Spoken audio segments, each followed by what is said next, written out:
జాతీయ స్థాయిలో clean city award అందుకుంది జీహెచ్ఎంసీ. 1,00,000 జనాభా పైబడిన నగరాల్లో ఆల్ ఇండియా క్లీన్ సిటీలో 9వ ర్యాంకును సాధించింది greater Hyderabad municipal corporation.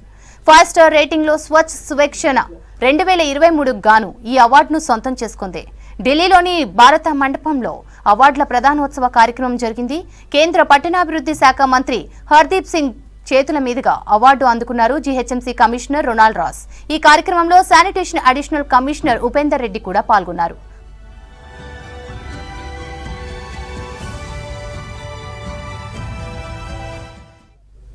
Clean and green లో అత్యుత్తమ పనితీరు కనబరుస్తున్న రాష్ట్రాల విభాగంలో మహారాష్ట్ర అగ్రస్థానంలో ఉంది.